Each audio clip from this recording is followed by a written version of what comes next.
Question number 4 में कह रहा है if z1 is equal to this z2 find real value of alpha.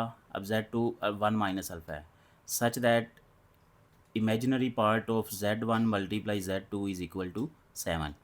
यानी ये चीज़ उसने बता दी है हमें और z1 z2 की वैल्यूज़ भी बता दी हैं। अल्फ़ा की वैल्यू हमने फाइंड करनी है।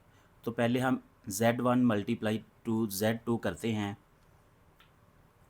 z1 मल्टीप्लाई z2, z1 की वैल्यू है हमारे पास 2 + 3 अयोटा, z2 की वैल्यू है 1 माइनस अल्फ़ा। 2 1 ज़ार 2, 2 multiply alpha 2 alpha, 3 iota multiply 1 + 3 iota, 3 iota multiply minus alpha, ये हो जाएगा -3 अल्फ़ा अयोटा। अब इनमें से जो रियल पार्ट्स हैं उनको सेपरेट कर लें, जो इमेजिनरी पार्ट है उनको सेपरेट कर लें। इसे हम लिख लेते हैं 2 - 2 अल्फ़ा, ऐसे लिख लेते हैं, प्लस इसमें से अयोटा कॉमन ले लें, ये हो जाएगा 3 - 3 अल्फ़ा अयोटा।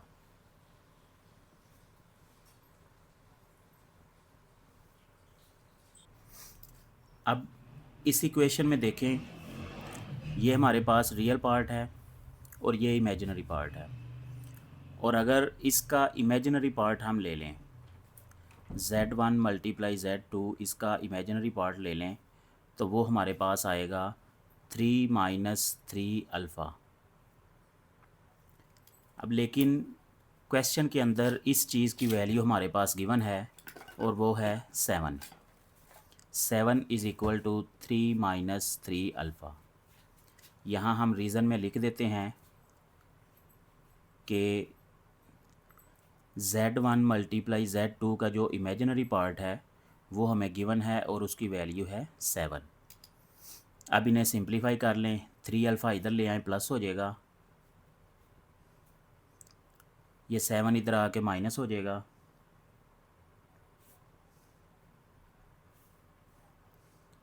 -4। अब 3 को इधर लेके आए, डिवाइड हो जाएगा, अल्फ़ा इज़ इक्वल टू -4/3। तो मज़ीद ये कटिंग नहीं हो सकती, तो यही इसका आंसर है। ये हमारे पास अल्फ़ा का आंसर आ गया।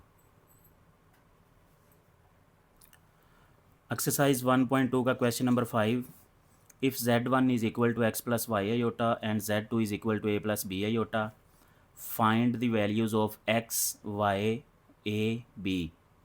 यानी ये दो वैल्यूज़ और ये दो वैल्यूज़ हमने फाइंड करनी है सच दैट z1 + z2, यानी इन दोनों को अगर प्लस करें तो इस ये आंसर आता है और इन दोनों को अगर माइनस करें तो ये आंसर आता है। तो पहले तो हम z1 + z2 फाइंड करते हैं a, b और x, y की शक्ल में। तो पहले हम z1 + z2 लिखते हैं। z1 है हमारे पास x + y iota, plus z2 है हमारे पास a + b अयोटा। यहाँ से रियल वैल्यूज़ को इकट्ठा कर लें, x + a plus y + b, साथ ही हमने अयोटा को कॉमन ले लिया इसमें से। अब z1 + z2, ये क्वेश्चन के अंदर हमें गिवन है 10 + 4 अयोटा, तो यहाँ हम लिख सकते हैं 10 + 4 अयोटा। यहाँ अगर आप रीज़न लिखना चाहते हैं तो लिख सकते हैं z1 + z2 is equal to 10 + 4 aorta. अब यहाँ से आप कंपेयर कर लें बाय कंपैरिजन।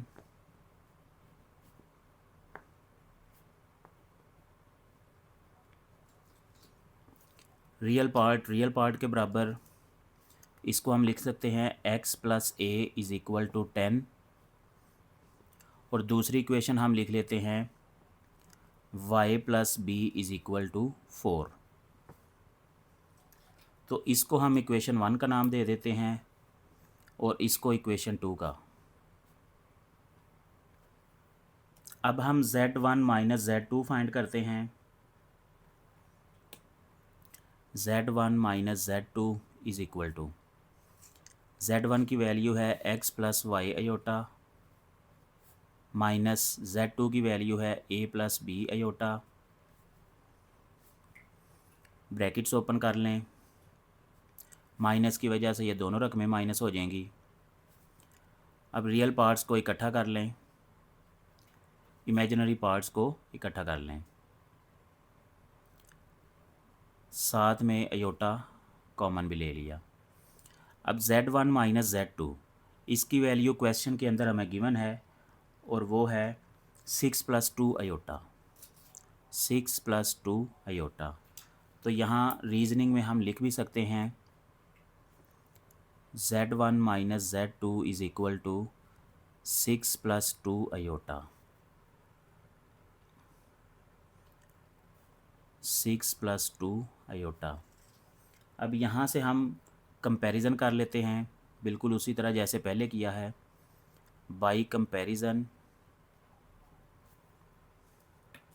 रियल पार्ट के बराबर x minus a is equal to 6, imaginary part के बराबर y minus b is equal to 2। अब इसको हम इक्वेशन 3 का नाम दे देते हैं, इसको इक्वेशन 4 का नाम दे देते हैं। अब इक्वेशन 1 2 3 4 चार इक्वेशंस बन गई हैं हमारे पास। तो इक्वेशन नंबर 1 और इक्वेशन नंबर 3 इन दोनों को हम सॉल्व करते हैं। सॉल्व करने में हम लिखते हैं ऐड इक्वेशंस 1 एंड 3। अब इक्वेशन 1 थी आपके पास, उसकी लेफ़्ट साइड थी x प्लस ए, और इक्वेशन 3 की लेफ़्ट साइड है आपके पास x माइनस ए। तो इक्वेशन 1 की राइट साइड थी आपके पास 10 और इक्वेशन 3 की राइट साइड है आपके पास 6। अब यहाँ a से a कैंसिल हो गया, x प्लस एक्स 2x और ये 16, 2 इधर आके डिवाइड होगा 16/2, ये 2 इससे कट हो जाएगा, ये 1 हो गया, ये 8 हो गया। तो x की वैल्यू आपके पास आ जाएगी 8। एक वैल्यू हमने फाइंड कर ली। अब इस x की वैल्यू को हम इक्वेशन 1 या 3 किसी में भी पुट कर सकते हैं। तो इस वैल्यू को put x is equal to 8 in equation 1। Equation 1 में पुट करने लगा हूँ। इक्वेशन 1 है हमारे पास x प्लस ए, एक्स की जगह पे 8 लिख दिया, a लिखा इज़ इक्वल टू, और इस साइड पे है हमारे पास 10। ये 8 इधर आके माइनस हो गया, तो a की वैल्यू आ गई हमारे पास 2। दो आंसर आ गए हमारे पास, एक x की वैल्यू आ गई 8, a की वैल्यू आ गई 2। अब इसी तरीके से हम इक्वेशन 2 और 4 को ऐड करेंगे। Add equations 2 and 4। Equation number 2 है हमारे पास y प्लस बी। अब इक्वेशन 4 की लेफ़्ट साइड है y माइनस बी। इक्वेशन 2 की राइट साइड है हमारे पास 4 और इक्वेशन 4 की राइट साइड है 2। तो इक्वेशन 2 और 4 की लेफ़्ट साइड को प्लस किया, राइट साइड को प्लस किया। यहाँ पे हम देख रहे हैं कि plus b minus b cancel हो जाएगा, y प्लस वाई 2y, और ये 4 प्लस 2 6, 2 इधर आके डिवाइड हो जाएगा, डिवाइड हो के यहाँ कट होगा, 2 के टेबल पे 3 आ जाएगा। तो y की वैल्यू आ गई हमारे पास 3। अब सिर्फ एक वैल्यू रह गई है हमारे पास b की वैल्यू। तो b की वैल्यू भी हम फाइंड कर सकते हैं। इसके नीचे ही हमने करना है put y is equal to 3 in equation 2। Equation 2 में हम पुट कर देते हैं। इक्वेशन 2 है हमारे पास y plus b is equal to 4, तो y की जगह पे 3 लिख दिया, plus b is equal to 4। 3 इधर आके माइनस हो गया, b की वैल्यू आ गई 1। तो ये चारों आंसर आ गए हमारे पास। Question number 6, show that for all z1 z2 belongs to c। यानी z1 z2 हम कोई भी नंबर ले लें जो कि कॉम्प्लेक्स नंबर हैं, तो z1 मल्टीप्लाई z2 उनका conjugate is equal to z1 conjugate multiply z2 conjugate. तो ये हमने प्रूव करना है। तो सबसे पहले तो हम z1 z2 कोई सी भी दो रकमें फ़र्ज़ कर लेते हैं। Let z1 is equal to a plus b iota. यहाँ से z1 कॉन्जुगेट क्या होगा, a plus b iota conjugate. इसका आंसर आ जाएगा a माइनस b आयोटा। अब हम दूसरा नंबर फ़र्ज़ करते हैं z2 is equal to x plus y iota. क्योंकि ये दूसरा डिफरेंट कॉम्प्लेक्स नंबर है तो इसको हमने एक्स वाई कह दिया, इसको ए बी कह दिया, इसको एक्स वाई कह दिया। तो इसका कॉन्जुगेट, दोनों तरफ कॉन्जुगेट अप्लाई कर दिया, तो z2 का कॉन्जुगेट हमें मिल जाएगा x माइनस वाई आयोटा। अब हम लेफ़्ट हैंड साइड करेंगे पहले। लेफ़्ट हैंड साइड में z1 z2 उसको पहले मल्टीप्लाई करेंगे, जो आंसर आएगा उसका कॉन्जुगेट लेंगे। z1 multiply z2। अब z1 है हमारे पास a plus b iota multiply x plus y iota.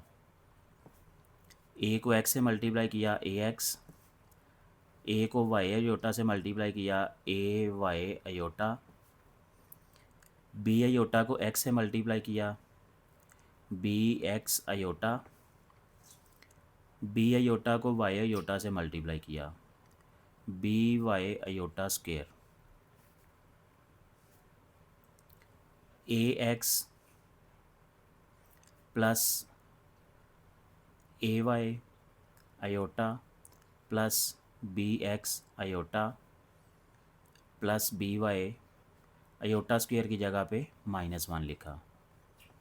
तो z1 मल्टीप्लाई z2 इसका आंसर हमारे पास ये माइनस हो जाएगा और ये रियल पार्ट है तो इसको ax के साथ मिला देते हैं, ax माइनस by। जो इमेजिनरी पार्ट हैं उन दोनों में से आयोटा को कॉमन ले लिया, ये हो जाएगा ay plus bx iota.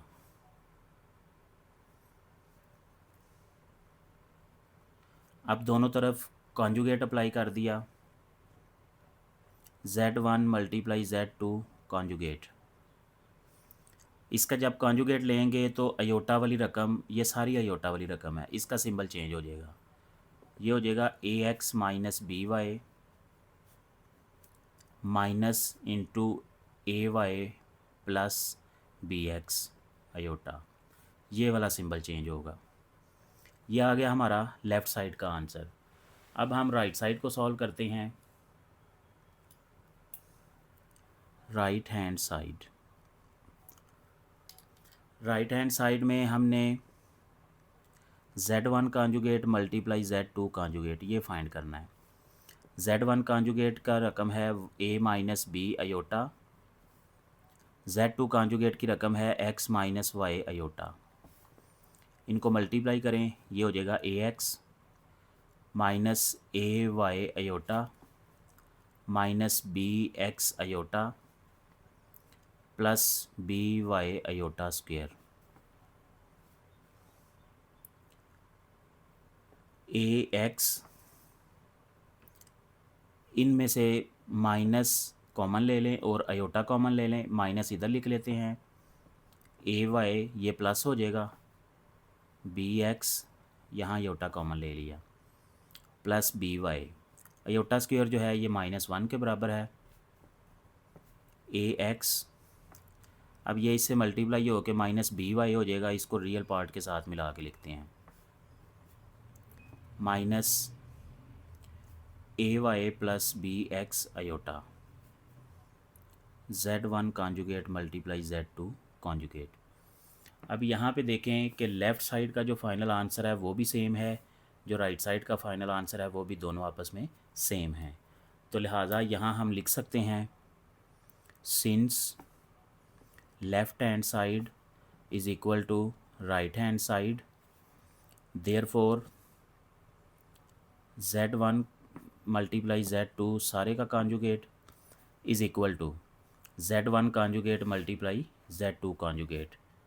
And पे लिख देंगे हैंस प्रूव्ड।